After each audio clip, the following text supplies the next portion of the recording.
people say, I watch on Ustream, I see the show, I see you're sitting there, you're angry. Sometimes you see me working on my tablet. Look at this color chart. Look at this. It's my life now. When I was a kid, I remember how the bar chart was just coming into everybody had to use a bar chart. You tell your boss the electric bill went up. You had to go to Kinko's or someplace to print him a bar chart. He said, but the electric bill is up. Just kind of turn off the lights earlier. And he would go, I don't understand what you mean. He said, what do you mean you don't understand what I mean? And he'd bring him a bar chart. Oh, I get it. I said, you get it? I like to smash you right over the head. What's wrong with you? I told you the bill was too high. Well, it's much clearer to me when... Okay, so that's where we're at, man. That's who bought money money market futures and all that stuff from Bernie Madoff. That's who did it. What a great film. You want to see a great film, you better get that Chasing Madoff going on your cable. It's I believe, an independent film, but I saw this on, I don't know. It's the EdTyllShow. EdTyllShow. It was the weekend or it was right after the weekend. Doesn't matter, man. It was completely the American. Thank you. Mr. Tyll is in the house today, and will be bright and early now because I've gotten over the flu and 3 bad marriages it took over this holiday.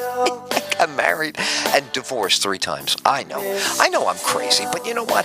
Marilyn Monroe and I have some things in common. Okay, we're both very misunderstood. We're both very good at comedy. And, we're both blonde. So they, kiss it, is what she would say. And then I say, suck it. A kiss is a nice suck, isn't it? When you kiss somebody, when you give them a kiss on the lips, you try not to make the sound. But it's the same idea. It's a little bit of, So I grab my Aunt Addie. I like to let her hear the kiss. I don't know. It's so wrong. Jeez, everything today. I grabbed my aunt. She's 90 years old. And right away they said, you're going to hurt her. I said, all right. Put her down. No, because I missed seeing them. So I would get a hold of them, and the first thing they go is, ooh, Edward. That's the first thing they say. They don't know how high up in the air I am. And then I don't. I make it like I'm gonna, then I don't, But I give them a nice kiss, and I make it like a thing, because damn it to hell, if the world could have more sincere, I'm not being stupid on Monday. I am telling you the truth, man. You need some more sincere affection in this world. It doesn't have to be public. I saw that stupid Gwyneth Paltrow story over the weekend. I want to throw up. Well, I want to throw up when I hear the band her husband is in. It's unbelievable. I don't know. She's nuts. Her father was famous. Her mother is still a big gun on Broadway, television, HBO, and she is loser tunes all day. And I rooted for... Do you know that I rooted for all of these kids? I rooted for Jodie Foster before that lunatic shot Reagan. Long before John Hinckley shot Reagan, I loved Jodie Foster, rooted for her. Guess who I saw last night? This will blow your mind. You love radio shows, right? I know people who listen to this show, they're big fans of radio trivia and radio history. I'm going to blow your mind in just 1 second, but I left the coffee on the other side of the room. Here, hold on. Don't go. Listen, don't move. Come in. They said I have to get something that moves on the screen when I step out of the camera. Did you notice now I start working in front of the camera even when I'm not talking to you? Even if I'm talking, somebody else is speaking, you idiot. You douche. Hit you right in the head. For the good of society, I should just once and for all just bring in Bruno and have him have his way with you. Stiller makes more movies. Who's made more movies than Ben Stiller? Anybody? Clark Gable made less movies than Ben Stiller. He's got a movie out called Bruno, doesn't he? No, that's the other guy. It's Sasha. That's Sasha the Olympics. Sasha Baron the Olympics is right. I follow everything to no avail. To no avail. It's you say, oh, you follow everything, then you know what's going on. The EdTyllShow. No, I don't know a damn thing. No is. I know some things. Okay, there are some things that I know. I'll address you directly. I'll put the tablet down. So let me ask you something. I'm using the tablet while I'm talking to you, and I'm not looking at you. And there's two cameras, not one. We have two cameras. We have the expensive camera, which if anybody touches it again, I will slice their hand off like it's Al Jazeera. Is that what they do with their network? If you touch... But the other camera, if you even touch my other faithful beginning camera, that was our first new camera with the thing where it's all internal. There's no tapes. And you know how much Mylar tape I own of, things you'd have to, the kids says to me, Dan, if you're listening in Chicago, I'm ready to get all your stuff digitized. All the olden stuff. I was on reel-to-reel tape, really back in the day, 70s. Then we went to the cassette. Then we went to the slow-moving cassette, right, where you could put a monster amount of material. And then we went to the Steve and Gary in Chicago, or Greg, somebody at the Loop. I think it was Steve and Gary, came up with how you use the beta tape on slow. Remember the old beta tapes and VHS tapes? If you put them on slow, you get 6 hours. So you'd have a huge cassette of your show. And you need a lot of plastic and tape. Fast forward, I'm moving out of the house. And I'm going into the loft in the city on the East River. Oh, man, you want to talk about fun. Living on the river in an old piano factory loft. The ceiling was 15 feet high. You could fit 3 of me on my shoulders. I swear, it was unreal. The windows, I could have jumped through any of them. In other words, it wouldn't be. In some places, you have to, if you're going to jump out the window, you have to squeeze. You've seen those movies where the guy's trying to, get out through the men's room. That's always a New York venue where the windows are tiny. I'm in a window big enough for a piano, and I'm the size of 1 octave. So I'm just, I could just at will go plunging into the river every day. I would say, should I? Is this the day? And every day I would say, well, if you just wait until the end of the lease, because there's no sense in going early. The view is great. That's how long ago. So how far? That was 2000 and something. Early, like 2 or 2003, whatever. It's all I heard about. It's all anybody was talking about. And now here we are again, talking about it today. And because then stuff was happening. That was post 9/11. People were going nuts. People were losing their mind post 9/11. I don't want to be a product of my environment. I want my environment to be a product of me. This is my advice to you. I get it from one of the great characters in American film. Scorsese is endless with stuff like this. You say, well, what do they really do when they make a film? Last evening, Golden Globes, I did not watch. Often, there is some times when you just don't. Oscars last year, did not watch. Sometimes the process is not what interests me. With the amount of time that I spend on things, is that it? So both of you are here? Oh my God! So you're both in? Okay, all right. Well, can you both see me? Who are you shooting this for? Okay, well, if it's French TV, you better leave room to bleep out the bottom there, Jacques Too Tight, because that's me. You know that you're French. Okay, listen, come in. Okay. In America, there's a joke we tell about the French. It's not nice, but it's a joke. It's not meant to be serious politique critique. It's meant to be a joke. So we're in school at the age of, say, I don't know, what were we, like 3rd grade, something like that? Maybe 4th grade, 3rd, 4th grade. I want to tell you about the coolest cat I know. Yeah. We call him EdTyll. You guys ready for some? And they say, do you know that little rhyme? And I say, no. They go, well, all the girls in France go to school without their pants. And you go, shut up. girls wear pants in France. You're like, oh, you're like that kid on the AT&T commercial when the guy goes, yes, they have a pool with robots, and the other kid goes, oh, he's like, how could they have robots in the pool? And he's joking, but the kid doesn't know. You catch my drift. And that's how we feel. You know, when we're kids, we're like, no, there's no way you're joking with us. And then that's the first one. So the girls in France could go, and it's all about going to school. Like, why do they take off their pants to go to school? What does that mean?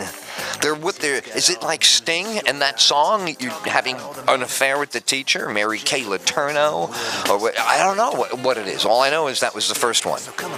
Then they said, French literature is something you should get to know.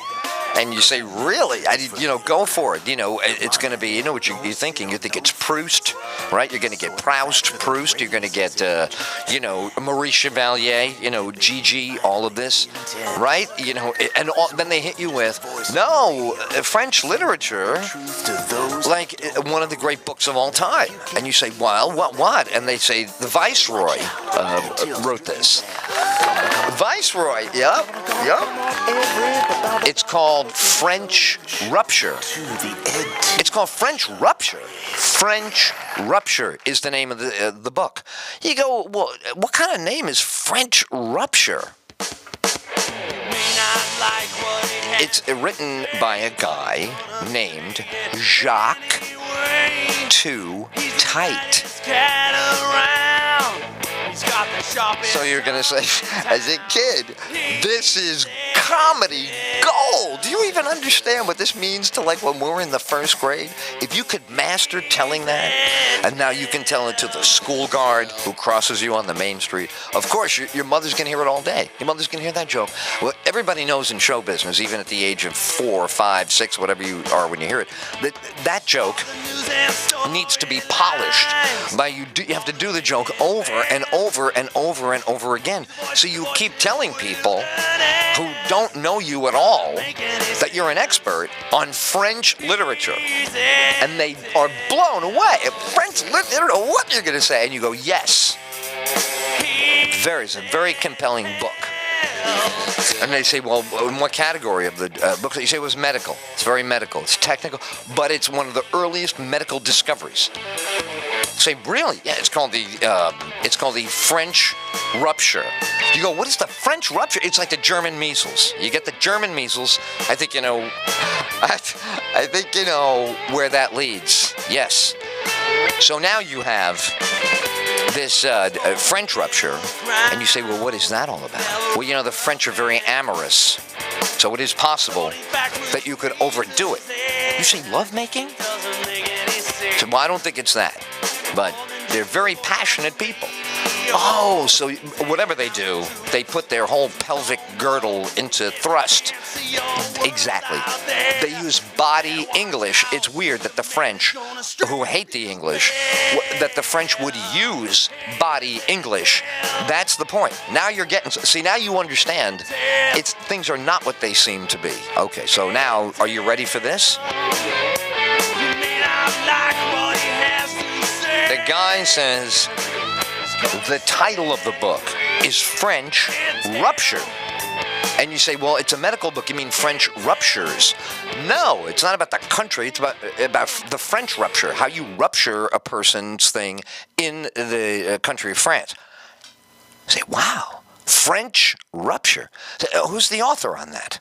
So, and then the guy looks at you, and you're looking at him, you're like, yeah, it's hard to believe they would have such a specific book, that it's the German measles. I thought that was kind of a misnomer or a misleading kind of thing. They go, oh, no. It's a German measles, and it's French Rupture. And you go, wow, French Rupture. Okay, so you know what is it? The guy who ruptured himself, or the word rupture is almost like rapture, right? It's like, that could be French. They go, what? You don't know this joke? How could you not know this joke? And they go, I'm with you. French Rupture, like German measles. And who is the author? The guy finally says to you, that's the whole thing when you're a kid. You just start stumbling around, and then finally the grown-up gets fed up. And they go, who's the author of French Rupture? And you go, It's EdTyll. Jacques Too Tight. And they go nuts. Now that you tuned them in, you know what I mean. Now you got to do a change of direction on them, right? They're looking for this kind of joke, right? The name. But they've been doing it with you verbally, right? You hit them with the verbal setup. Who is the author of this great literature from France, French Rupture? And you came back and you said Jacques Too Tight, right? Come on, everybody. It's EdTyll.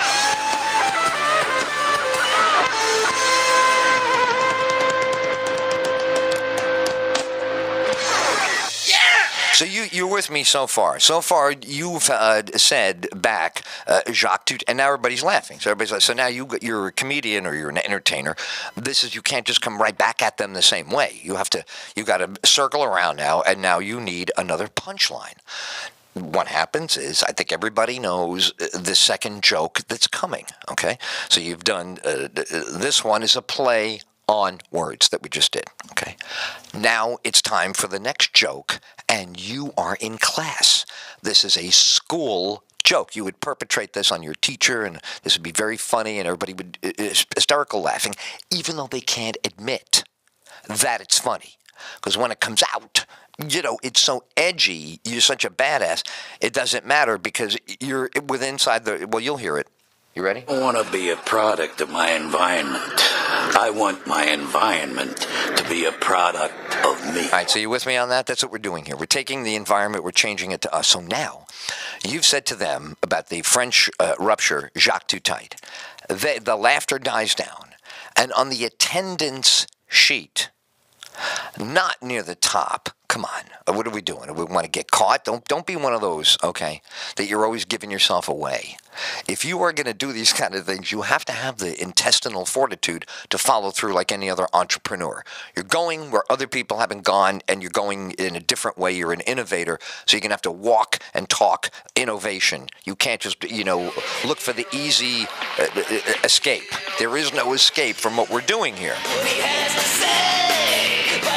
You grab the attendance sheet, and in the middle of the attendance sheet, you write the name DICKHURTZ.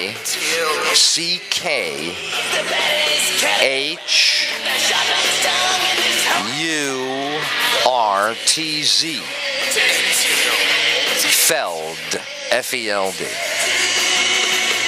You hand in the sheet. You say nothing. Nothing. You don't even look at anybody else because you know what you wrote on there. So the first thing, in order to remain innocent of doing this, you must not look at anyone.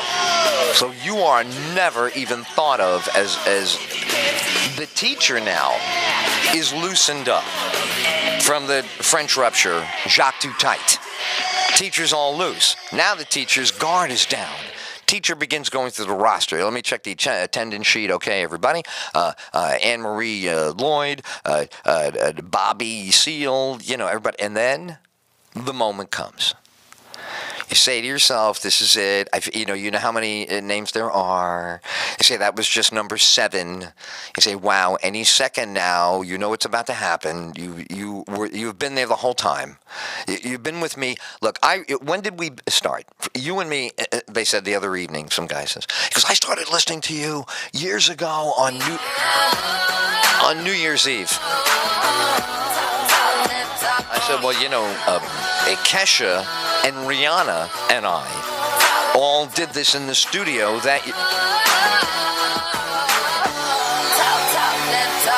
I don't even like to brag because I told them I don't want anyone to know. And they were like, don't worry, nobody will know. I said, okay, good. So here it is. You're now faced with a tough situation. Any minute, the room is going to break up with laughter because you've been counting the names on the attendance sheet, and the teacher is so at ease. They're rolling off these names. Fordham University is located on Fordham Road, Main Street. Across the street is White Castle. And when we were in class, sometimes you'd cut out of class and jump over the thing, get some White Castle, come back to class. So two guys had jumped the fence and were coming back from White Castle, having played hooky to get the things. And we've got the attendance sheet loaded, and everybody is waiting for this to go off because it happens every once in a while. We had the French rupture joke. Everybody knows what comes next. The people who don't know the routine, they're completely at ease. They have no idea there's another thing happening. And I swear to you, it is the best moment of your childhood. I don't care if you're rich or poor. I don't care if you're Hispanic, if you're a Czechoslovakian. It doesn't matter what you are. This is the funniest thing that happens. The teacher, in full volume, says, "Dick Hertzfeld," and you know nothing. And they go, "Dick Hertzfeld," because it's a big Hertz and it's a small Feld. Dick Hertz. And he goes, "Who is Dick Hertzfeld? Who is Dick Hertzfeld?" And they just, "Are you Dick Hertz?" And then they start, "Excuse me, is that Mr. Hertzfeld?" And if you've never seen breaking up a room without a teacher knowing why the room is going insane, he's Dick Hertzing himself into infinity here. He said, the kids coming back that played hooky with the burgers, they dropped the burgers, thought we got caught, and that and they what is going on? And this is how bad the chaos was. The man is screaming out, "Dick Hertzfeld." There is no Dick Hertzfeld. He can't believe that there's no name. He doesn't get the joke. He just keeps saying the words. Oh, and you just can't take it anymore. You're like, this is why I went into show business, dude. This is why I gotta take a bow on this. I can't not get the credit. So what happens? They finally look and they go, "Oh, did you write that on there?" And you can't bring yourself to say you did it, but you also can't even utter anything but, "Oh God, no, never. I would. No, that's awful." And you get real serious, and you go, "That's bad. No. Say I don't resort to that. Say those jokes to me. That's just not funny. I don't, Dick Hertzfeld. Come on. What are you talking? That's not funny. That's not funny. Even the French rupture. Okay, the first time I heard it, but, I heard it a long time ago. How long ago? Well, last semester. Every day. Claude Balls is another one. Yep.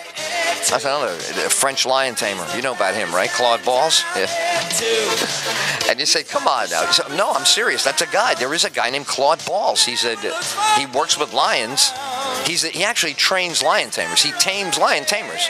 If you want to be a lion tamer and you have the ferocious kind of personality to do it, he tames you in order for you to be certified to go in there and work with the lions. And his name is Claude Balls. And it's Tiger's Revenge in some countries when you translate the title. Tiger's Revenge. From the voice on the radio to the TVs on TV. But I know what you're saying. So which is really the original? I mean, which is the Bleach album of this whole joke? No, the Bleach album of the whole joke clearly is Tiger's Revenge.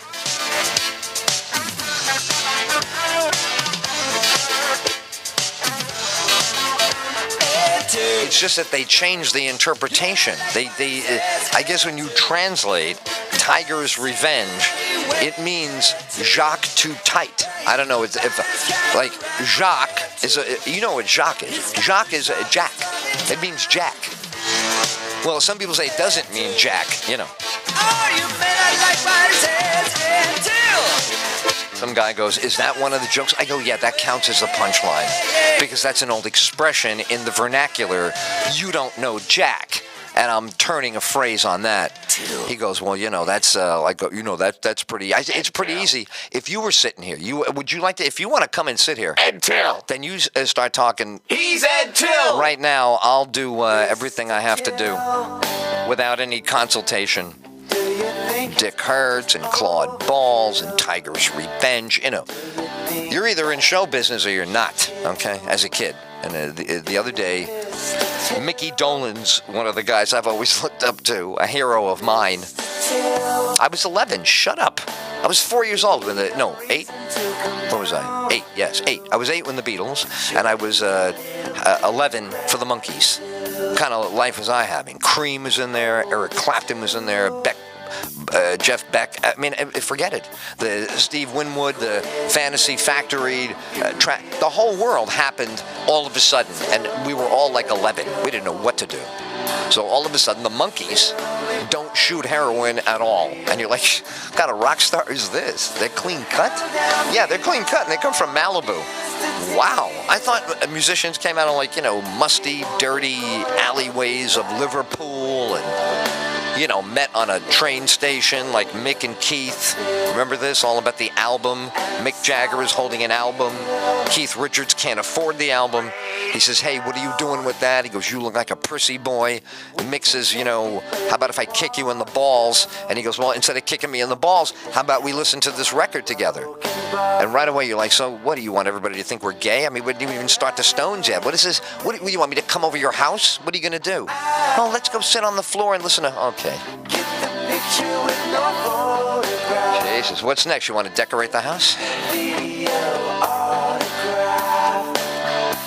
Listening to one of my heroes over the weekend on a certain Sirius satellite, a certain Long Island-born hero of mine in broadcasting. And if this guy apologizes, well, you know what he did? He went on Letterman 3 weeks ago, and he says, Dave, you're selling out. I've supported you as a rebel, and you, Dave, are selling out. You're being nice to Jay Leno.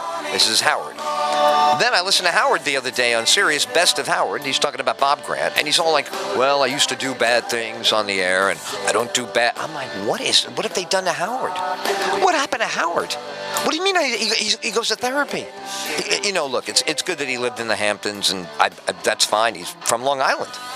But he's well, I used to do this. We used to do what? We loved your show. What are you talking about? Everything you did that was pathological now, he says. He says it was all pathology. So he's telling this to Letterman. He goes, I'm in therapy now. And I'm thinking, well, maybe EdTyll should go to therapy. Maybe all guys are crazy. And then I go, he's apologizing. But, I used to be. I'm not like that anymore. And the other day he told Robin, he goes, I said a lot of things on the air to entertain the audience. He goes, I wouldn't do that. I mean, what does that mean? What are you saying? He didn't mean it. He doesn't know what he's talking about. You know why? Because now he's on those things. He's on all the Hollywood guys. Howard believes in that therapy, and he also has the other, the other helper. It's very good if you really are distressed. And of course, I love Howard as much as anybody. I've been, 30 years plus a fan, dedicated. But his whole thing is now that he's sorry for a lot that he's done. And some of the things that he might now say, as I heard, I'm not really saying, that I've heard him say, it was a little bit of I was, whoa, okay, I get it. I totally, he said a guy who likes to be married. He's a guy that was married before, and he's married. I think he's very happy now. I think he's extremely happy now. But it's weird for me to hear happy in my heroes. When my heroes, and then right away he would yell at me. He would be, Ed, that's stupid, Tyll. He came on my show and was so nice. After the way everybody thinks of him, I felt so flattered for the way he was. I was like, oh, look at this. Tell you about the coolest cat I know. Exactly. Cool cat, laid back, the man. And we had a great conversation for about 10 or 15 minutes. It wasn't marathon, but he was promoting, I think, the second book, whatever. It was great. Then, the other day, his comments about how he had been in the past were kind of throwing me for a loop. So this is, I'm sure, my inability to get it. I understand that. I'm not trying to say anything that would be misunderstood as anything. I feel like Frankie Five Angels now with The Godfather is going to have no trouble for me. So I am not saying anything except, where do you think I go for my, Bob Grant is gone. Bob Grant is gone. Where am I supposed to go for inspiration now? My mentors are all one by one since the 90s, stepping off the stage. And Howard is only a year and a couple of months older than me, I think. I think it's really like 14 months or something short. but he's much more mature and whatever. He's 100 feet tall, a whole different life. So I've always said, well, this is a guy who really did it, man. This a guy went all the way. You might be a defensive end, but this is the star quarterback of all personality radio. He's unstoppable. I mean, he can't. And that you got to have an inspiration. You got to have people who are in the same thing that you do at the same era. And then somebody's going to go, what do you think you do what he does? I do not. None of us do what we do. No good show is really in a category unless it is determined to be in a category. It's putting itself in a category directly. Some people are like, this show is going to be a certain category. And Crossfire is like that. They brought back Crossfire so that you would know the minute you tuned in, one guy on one side or one gal on the other are about to have a big argument and get angry. And you say, well, that happens on Ed's show, EdTyll, but I never know who's going to do what. So, well, isn't that better? Or do you want to always see the March of the Wooden Soldiers coming at you? Number two, you do need something besides 2 points of view. You're not going to get over in this country understanding a damn thing if all you're doing is, literally right and left. Because you and I are not right and left. EdTyll Show Monday through Friday, 9 a.m. to 3 p.m. Eastern. The storylines, all the main events. EdTyll just a voice in the wilderness. It doesn't make much sense.